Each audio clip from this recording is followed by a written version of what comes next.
show you a magic trick. You see this beautiful piece of mahi-mahi? Well, I'm going to turn it into an even more beautiful, completely mouth-watering, and absolutely authentic tasting dish from the Yucatan. Instantly. Just watch.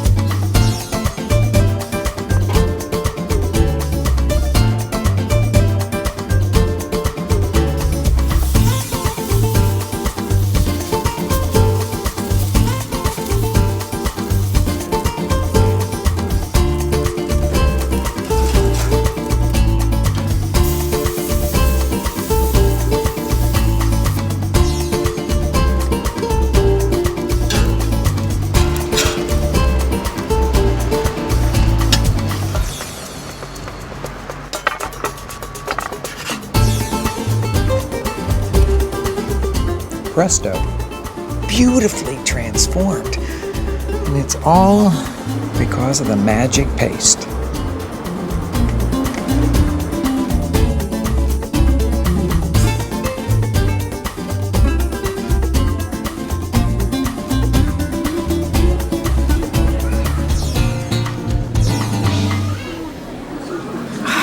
It's that almost intoxicating, overwhelming smell that you get in markets all over the world, from Marrakesh to Southeast Asia, that aroma of ground spices, that aroma that just defines the cuisine of the place that you are. Well, here in the Yucatan, that defining aroma lives right here in these three seasoning pastes, the red one, the green one, and the black one.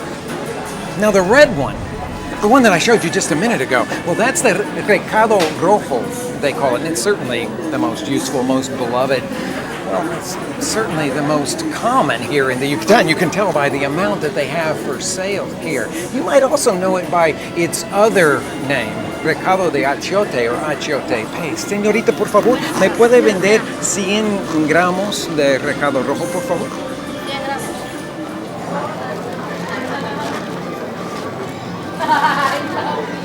Muchas gracias.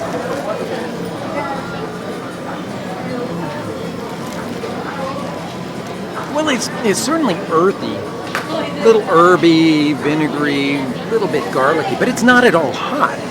There's no chilies in this stuff at all. But when it gets cooked, well, its flavor and that brilliant color just burst into bloom. You can see why they use it so much for a grill rub here. But it's also the heart and soul of tamales, or for anything that is wrapped in banana leaves and baked or cooked in a pit in the ground. And it all starts with one singular ingredient, the seed of a local tree. Anato tree. They're sometimes called the achiote tree, and you'll find them growing all over the Yucatan. And when they're in bloom, they have this gorgeous pink flower. Looks a lot like a rose. In fact, they grow this tree as an ornamental in Hawaii. I bought mine that I grow in my backyard from a mail order source in Hawaii. You could try the same thing, but it's not the blossoms that are of our interest here, but instead the little pod. Now these aren't fully grown yet, but inside that pod you'll find those little brick red seeds. That stuff has been used as a coloring forever. You know, it's what makes cheddar cheese that beautiful color, or margarine, the same thing. Now, when these are fully grown and dried out, it's those little seeds inside that will be ground into the achiote paste. These little seeds are like rocks, super hard. And while they don't really have a strong flavor, it's more like an earthy sub-flavor, and of course, all that color. But when they're ground then, it's more like all the other flavors that are added to it that give an achiote paste its absolutely special character. Now, most people around here, they'll just go to the market and buy an achiote paste from a vendor whose flavor they like, but the really great cooks, Well, they'll make their own special blend of things, and then what do they do with it? I mean, the stuff's so hard. How do they grind it into a paste? Well, they bring it to a place like this. I'm right on the outskirts of the Merida market at a place called El Fifi. It's been here since 1943. It started off as a place that ground rice and cinnamon and almonds for making that special kind of milky drink that they called horchata.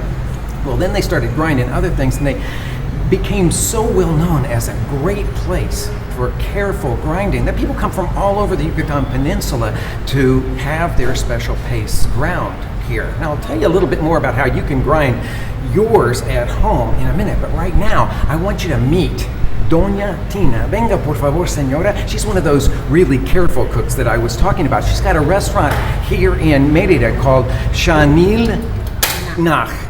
I almost said that right in the Mayan language here. Muchas gracias por ayudarnos. Okay, let's see if we can find a few secrets about how you make a really great achiote paste. Okay, señora, ¿nos puede decir qué tiene aquí? She had started the night before by soaking the achiote seeds in water and then draining off the water this morning before adding all the other ingredients and then bringing it, of course, down to the mill. Now, once they pour it into the mill, they add a little white vinegar to it, and then just enough water to keep it going through those mill stones and come out as a paste. And me being the intrepid cook, of course, I wanted to taste the stuff the second that it came out of the mill to get it at its absolute freshest. But she let me know that it really comes into its own once it's cooked. And today I'm the lucky recipient of her fabulous pollo pibil. It was grilled chicken that had been cooked slowly in banana leaves with achiote and sour orange, a couple kinds of chilies, and some tomatoes. Made fabulous tacos. Well, in the United States, we may not have groceries with endless stalls of recados, but we can find that achiote paste in this form.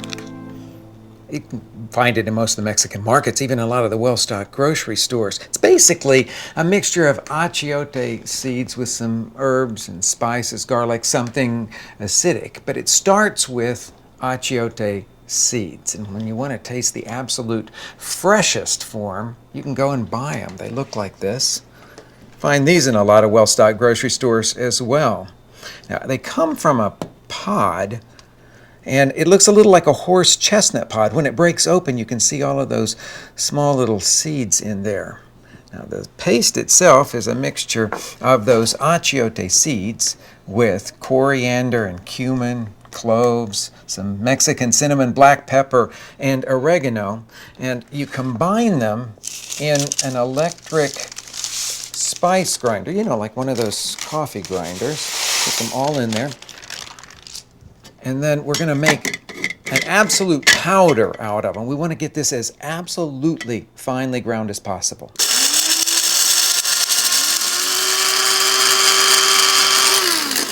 Those seeds are really hard, so it'll take a little time to pulverize them. Now, I've got some garlic, raw cloves of garlic, and I'm going to mince that.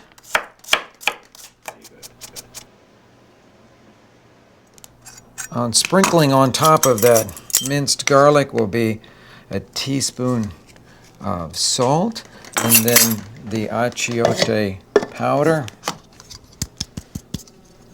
You can smell all those beautiful spices. And at this point, it's just a matter of working the whole thing together until we get a smooth paste of garlic with all those spices and achiote.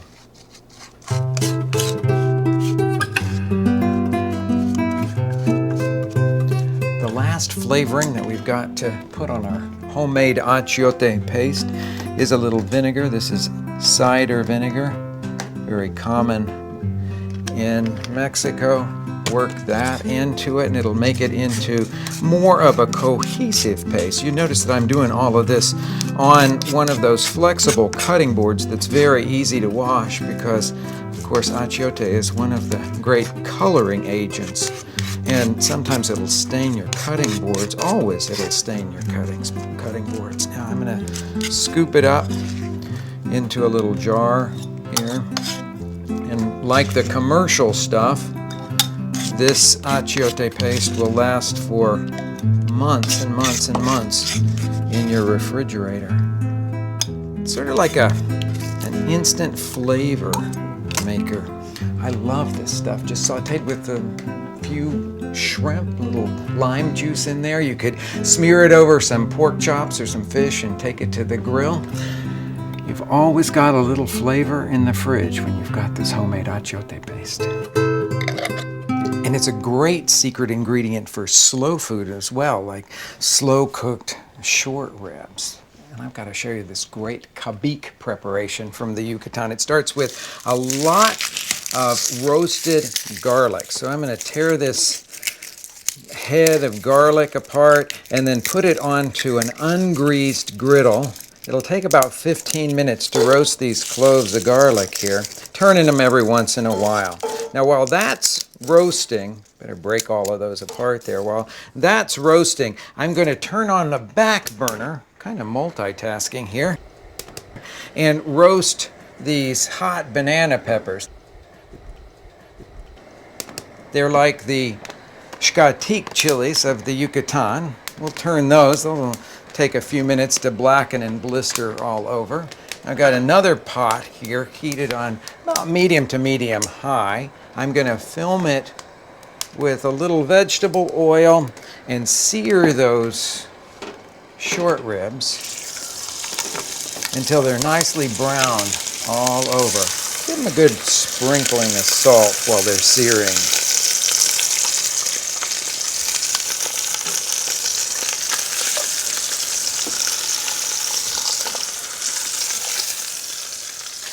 And when the garlic has roasted until it's soft on the inside, it'll be a little blotchy black on the outside, and then cooled off enough that I can handle it. I'm going to peel the papery skin off of it and then roughly chop that.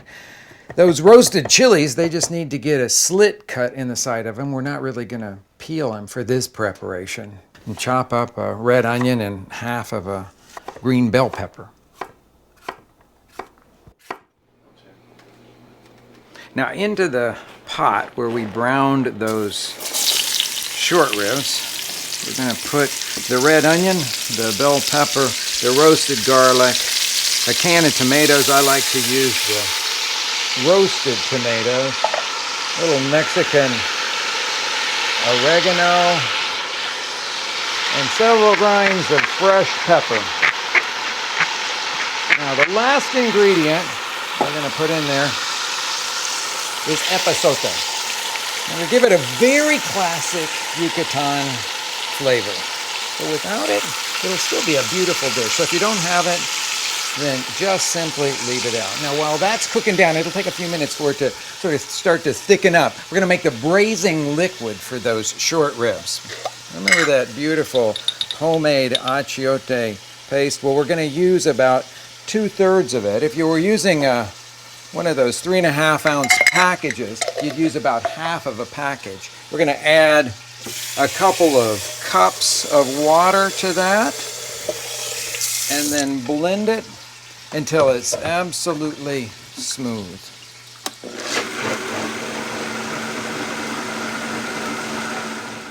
Now in go the browned short ribs, that achiote braising liquid, and the chilies that have been roasted with a slit cut in the side of them. All that's left is about 2 hours in a 325-degree oven, and those short ribs will be delectably juicy.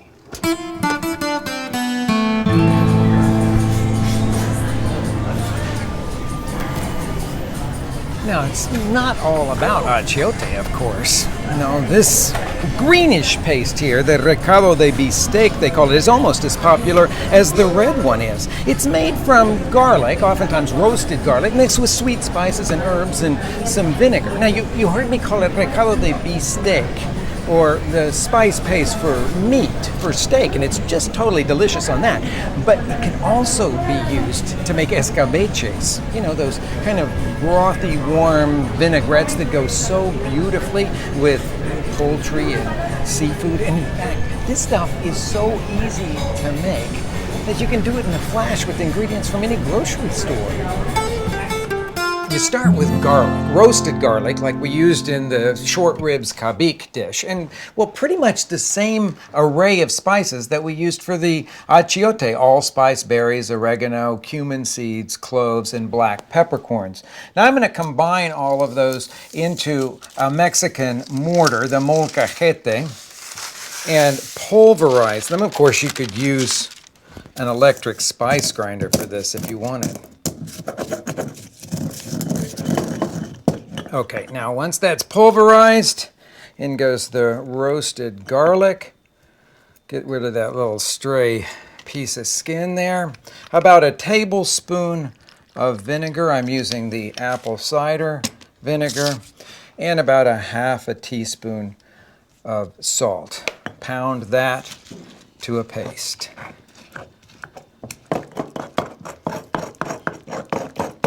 Now, one of the most delicious things that you can do with this paste is to make grilled chicken in escabeche. You just take some of this paste, let's scrape some of that off of there, right in with some chicken thighs and coat them well, and then lay them right on the grill. Well, in this case, I'm actually using a grill pan. So in the middle of the winter, when you want to make a delicious dish, you can heat up your grill pan and do grilled chicken escabeche. It'd be fabulous. Now that we've got the chicken on the grill, it's time to move on to the escabeche.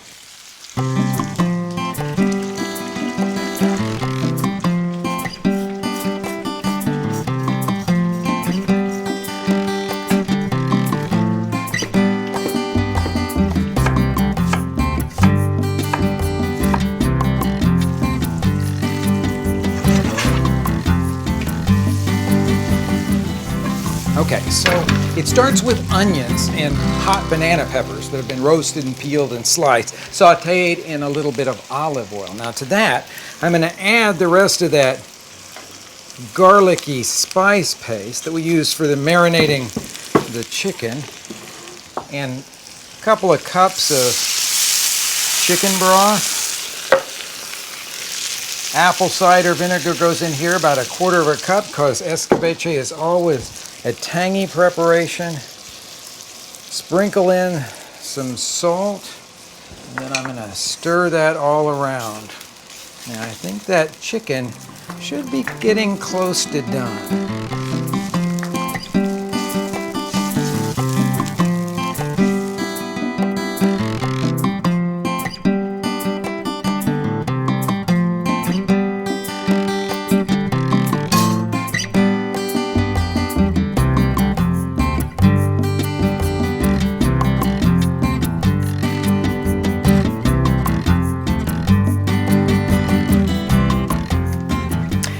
Smell all that roasted garlic and those spices and the grilled chicken. You can tell why I love this chicken and escabeche dish.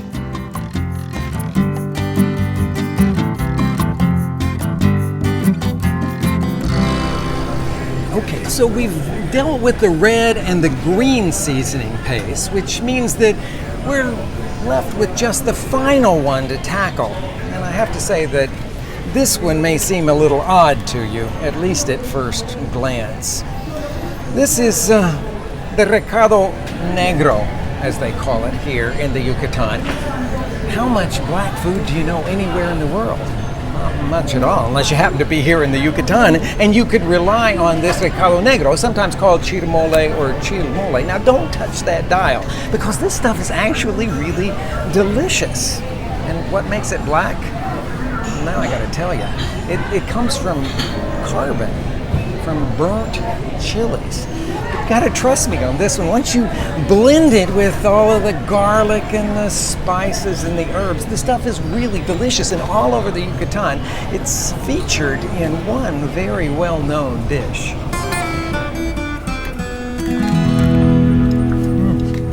Muchas gracias, señorita. It's called relleno negro, black stuffing. And here at Tutul Xiu in Maní, where they make it absolutely deliciously, they start by making this black broth. They dilute the black paste in some rich chicken broth, add some onions and tomato and let that simmer away. And then they take some more of that black paste and make a kind of meatloaf out of it with pork. It's always got a hard-boiled egg in the middle of it, and after they bake that, then they slice that up to serve with some of the local turkey that they've grilled over a wood fire and then torn into very coarse shreds. That's what I've got here. Now, just a second and I'll show you what this stuff looks like. This piece right over here is the meatloafy stuff. You can see the pieces of tomato and the onion that's in there. I just have to give it a taste.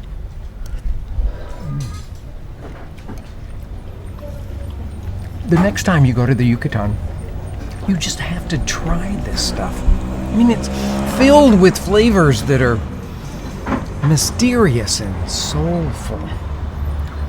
It's sort of got that ancient slow-cooked taste. Which reminds me, those braised short ribs Kabik. And you know, I just love them, served with a little fresh relish that's made from green onions that I'm going to scoop into a little bowl here with some chopped habanero.